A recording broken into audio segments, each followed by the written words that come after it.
Alright guys, so let's say that you want to add a dependency to one of these. So when you're viewing it in Gantt view, it'll show you these little lines here. Really easy. If you're in this view, let's delete this. So if you're in this view, right now I have a hidden column over here that if you open it up, it's called Dependencies. It's actually called Predecessors, but I changed it for this video. And so you can see that this has dependencies already listed in it. And what it is it's saying that row 11 cannot happen until row 10 is complete. It's dependent upon row 10. Same thing with 10. It's dependent on 11. Or I'm sorry, it's dependent on 9. Same thing with 9. It's dependent on 8, and so on and so on. And basically that's saying layout and measure is the thing that clips is dependent on. So clips can't happen until layout and measure happens. Building and stacking can't happen until the clips are down.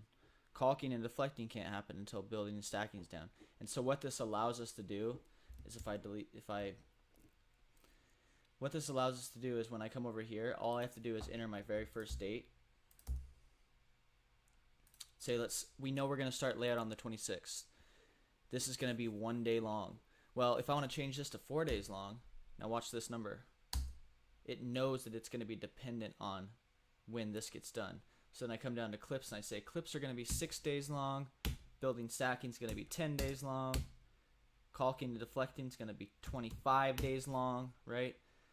It's not, but then when you zoom out here, you can see that all these dependencies are here.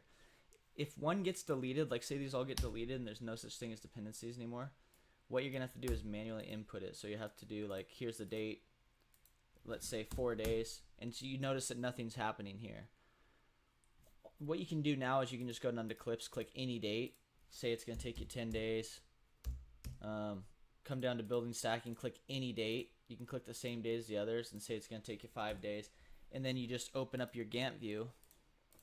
Right now we're in grid. You open up Gantt, and then you can just click right here, drag down. There you go. Click right here, drag down. And what it does is it automatically inputs these dependencies. Another way to do that is if I say this is going to take us 10 days here. This is going to take us 4 days. And so you can see that this is not dependent now. If I come over here and say 8 can't happen until 7's done, boom. All of a sudden now it's dependent. 9 can't happen until 8's done, boom. Now it's dependent. And you can do the same thing with like 9 can't happen until 6 is done. So it's going to make it dependent on clips. Glazing can't happen until clips. That's not going to be real life, but I mean, you know what I mean. You could do that for certain circumstances. So that's how you add dependencies. There's 2 ways to do it.